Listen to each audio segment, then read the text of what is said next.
যে কোনো পদ আমি ক্রিয়েট করতে পারি, সেটা সদস্যদের কাছ থেকে অনুমোদন করি।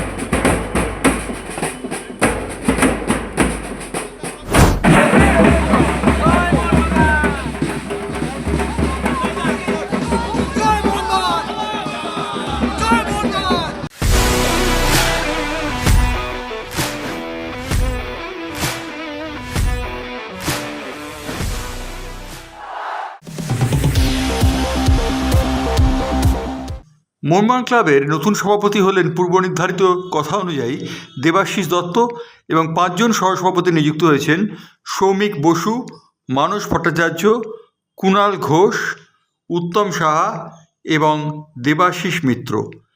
এই 5 জনকে সহসভাপতি পদে নির্বাচিত করে মোহনবাগানের নতুন সচিব সঞ্জয় বসু একটি সাংবাদিক সম্মেলন করেন।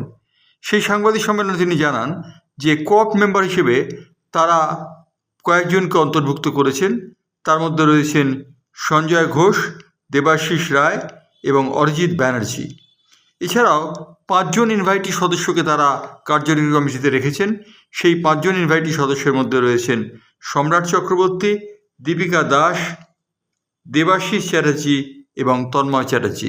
পঞ্চম স্থানটি অবশ্য এখনও ঘোষণা করেননি সঞ্জয় বসু। সঞ্জয় বসু এদিনের সাংবাদিক সম্মেলনে মুখ্যমন্ত্রীকে ধন্যবাদ জানিয়ে একটি চিঠি দেবার কথা ঘোষণা করেন এবং সেই সঙ্গে তিনি বলেন যে মোহনবাগান ক্লাবের সংবিধানে যে সমস্ত অ্যাম্বিগুইটি আছে তা ঠিক করার জন্যে, অর্থাৎ তা সঠিকভাবে পরিবেশিত করার জন্যে, গঠনতন্ত্রকে ঠিকভাবে করার জন্যে বিচারপতি অসীম রায়ের নেতৃত্বে একটি কমিটি করা হয়েছে, 1 সদস্যের কমিটি। অসীম রায়কেই দায়িত্ব দেওয়া হয়েছে পুরো সংবিধান অথবা গঠনতন্ত্র দেখে সে সম্পর্কিত ব্যবস্থা নেওয়ার জন্যে। সঞ্জয় বসু এদিনের সাংবাদিক সম্মেলনে টুটু বসুর কথা অবশ্য কিছু উল্লেখ করেননি। প্রশ্ন উঠেছিল টুটু বসু এই কমিটিতে থাকছেন না কেন।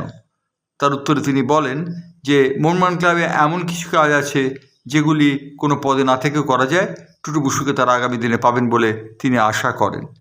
উল্লেখযোগ্য, এদিনের সাংবাদিক সম্মেলনে সঞ্জয় বসুর পাশে ছিলেন না দেবাশিস দত্ত। অবশ্য দেবাশিস দত্ত যে সভায় সভাপতি নির্বাচিত হচ্ছেন সেই সভায় তার থাকার কথাও নয়। সেই সভায় সভাপিত হবার পর দেবাশিস দত্ত পৃথকভাবে একটি সাংবাদিক সম্মেলন করেন।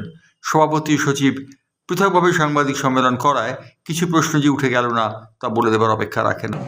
আমাদের এক্সিকিউটিভ কমিটি আজকে ফার্স্ট টাইম বসেছিল মিটিংয়ে এবং আমাদের অ্যাজেন্ডা ওয়াইজ আজকে আমাদের মিটিং হয়। আমাদের প্রেসিডেন্ট হিসেবে দেবাশিস দত্তকে আমরা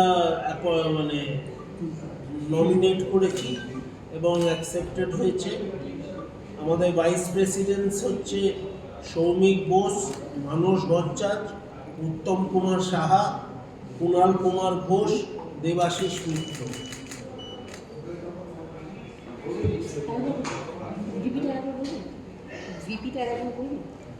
সৌমিক, আমাদের ভাইস প্রেসিডেন্ট 5 জন: সৌমিক বোস, মানস কুমার ভট্টাচার্য, উত্তম কুমার সাহা, কুণাল কুমার ঘোষ, দেবাশিস মিত্র। আমাদের রুল আছে কোঅপ এক্সিকিউটিভ কমিটিতে কোঅপ মেম্বার নেওয়ার, কোঅপ করে সেখানে আমরা 3 জনকে নিয়েছি: সঞ্জয় ঘোষ, দেবাশিস রায়, অরিজিৎ ব্যানার্জি। আমাদের এক্সিকিউটিভ কমিটিতে আমরা কয়েকজন ইনভাইটিকেও নিয়েছি এই টার্মের জন্য। তারা 4 জন নিয়েছি আপাতত: সম্রাট চক্রবর্তী, দীপিকা দাস, দেবাশিস চ্যাটার্জি, তন্ময় চ্যাটার্জি। আমরা অলসো আজকে আমরা মুখ্যমন্ত্রীকেও একটা রেজলিউশন নিয়েছি এই কমিটির তরফ থেকে, যেটা ওনাকে পাঠাবো। আর আমাদের বেশ কিছু রুলসে অ্যাম্বিগুইটি আছে, কোনোটাই ক্লিয়ারলি ডিফাইন নয়, কারণ আমরা আগে অ্যাসোসিয়েশন অফ পার্সন হিসেবে চলতাম, তারপরে আমরা সোসাইটি হয়েছি। তো আমরা আজকে জাস্টিস অসীম রায়কে এই দায়িত্বটা দিয়েছি। তিনি এই পুরো এই রুলস অ্যান্ড রেগুলেশনসটাকে ফর্মুলেট করবেন এবং যাকে ওনার প্রয়োজন মনে হবে তিনি তাকে নিয়ে একটা কমিটি বানাবেন বা কমিটি না বানাবেন, এটা ওনার দায়িত্বে। মোহনবাগানের পুরো রুলস অ্যান্ড রেগুলেশনস একটা ঠিকভাবে ফরম্যাটে আনার জন্য ওনাকে, আমার সাথে আগেই কথা হয়েছিল, তো সেটা আজকে আমরা ফর্মালি এক্সিকিউটিভ কমিটিতে অ্যাপ্রুভ করেছি, এটা ওনাকে জানিয়ে দেবো। আর কোথাও আমরা পার্মানেন্ট ইনভাইটি আগামী দিনে আরও নিতে পারি। আমাদের মহিলা নেওয়ার একটা ছিল, যেটা আমি বলেছিলাম, দুজন, একটা তো আমাদের অলরেডি সৌরভ চৌবে আছেন, আমরা আরেকটা নিয়েছি দীপিকা দাসকে। আমাদের প্লেয়ার একজন অলরেডি আছেন, মানে আমরা আগামী দিনে অন্য স্ট্রিমের প্লেয়ারও নিতে পারি। সো সেইটা অলওয়েজই ওপেন আছে, ইনভাইটি কোনো নেই, কিন্তু যাদের আমরা মনে করব যে তাদের ইনপুট আমাদের কাজে দেবে, আমাদের সাথে থাকলে ক্লাবেরও উপকার হবে, এমনি আমরা লোককে নিতে পারি। কতজনকে আমরা যতগুলো মেম্বার ততগুলো নিতে পারি, কিন্তু সেটা তো কথা না, এটা বিচার করতে হবে যাকে দরকার মনে হবে, কোনো সময় কাজে লাগবে। যেমন ধরুন আজকে সোশ্যাল মিডিয়া আমরা করছি, এমনি লোককে আমরা নিতে হবে ইনভাইটি। এমনি আরও অনেক ব্যাপারে যেমন যেখানে আমরা লোক পেতে পারি, ধরুন অন্য স্পোর্টস ফিল্ড আছে, আমাদের একজন ফুটবলার অলরেডি আছেন সাথে, আমাদের অন্য ফিল্ড আছে স্পোর্টসে, ফুটবলারও অন্য থাকতে পারে, তো সেইগুলো সব প্রাক্তন সাথে, কারণ যেহেতু কোনো পদে দেখুন উনি কোনো পদে নেই, কিন্তু উনি সবসময় থাকবেন।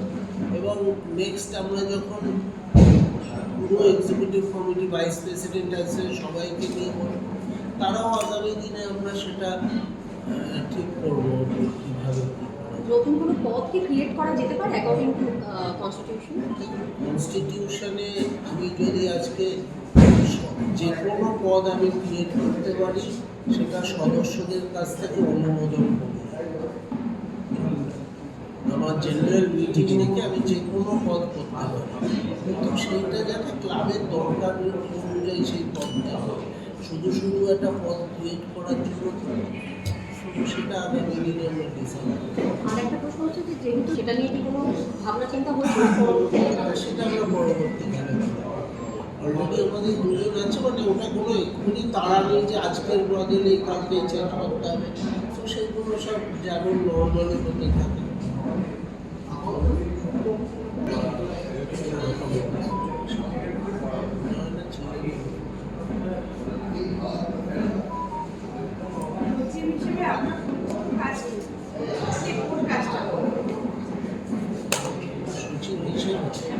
সচিব হিসেবে প্রথমটা হচ্ছে যে একটা হচ্ছে যে বসে কথা বলা, মোহনবাগান সুপার জায়ান্টসের কর্তৃপক্ষকে নিয়ে যে যাতে টিকিট ভালো করে পৌঁছানো যায়, এবং স্পোর্টস মিনিস্ট্রির সাথেও কথা বলা যে এই যে খাবার জল নিয়ে একটা অভিযোগ, এই যে মাঠে মানে যাতে আমাদের সদস্য সমর্থকরা ঠিক মতন পরিষেবা পায় খেলা দেখতে গেলে, বা ইমিডিয়েট ফার্স্ট প্রায়োরিটি। প্লাস মহিলা ফুটবল দলটাও নিয়ে আলোচনা দরকার। সেমনি অনেকগুলো কাজ আছে যেগুলো নিয়ে কথা বলতে হবে। তারপরে 29শে জুলাই আছে, আর 1 মাস পরে সেটা আমাদের ফ্ল্যাগশিপ সবগুলো মিলিয়ে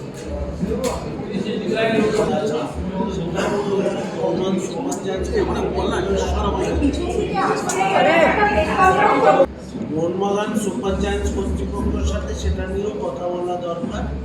এবং আমি যতদূর জানি যে আগের কমিটির সাথে কথা হয়েছে অলরেডি এই ব্যাপারে। সো সেটাই আগামী দিনে কোথায় কী স্টেটাস সেটা একবার যখন কাজ শুরু করবো সেটা নিয়ে জানতে পারবো। আমরা জানার চেষ্টাও করব, তাদের সাথে যোগাযোগ করার চেষ্টা করছি যে কীভাবে কী হবে না হবে। আপনাদের মাঠের কাজ কোন জায়গায় দাঁড়িয়ে আছে? মানে কতদিনই খেলা হতে পারে কলকাতায়? আমি হচ্ছে সেটা এখন জানতে হবে, আমি এখন সেটা জানি না।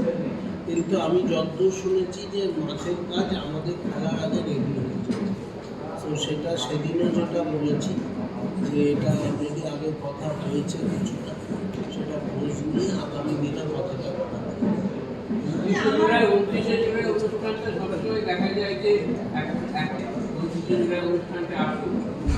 আর 29শে জুলাই আমাদের দেখুন, এটা সবসময় একটা চিন্তা ভাবনার উপরে ডিপেন্ড করে, যেটা যখনকার।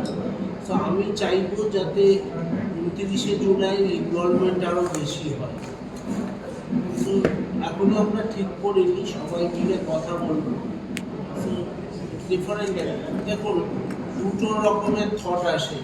একটা হচ্ছে মাঠের বাইরে করলে আমরা খাবার করি না, আছে তখন একটা অন্যরকম চিন্তা হয়, আবার মাঠে করলে একটা অন্যরকম চিন্তা হয়। তো সব সত্য সেটা আগে কমিটি আসুক, সবাই মিলে আমরা বসে কথা বলতে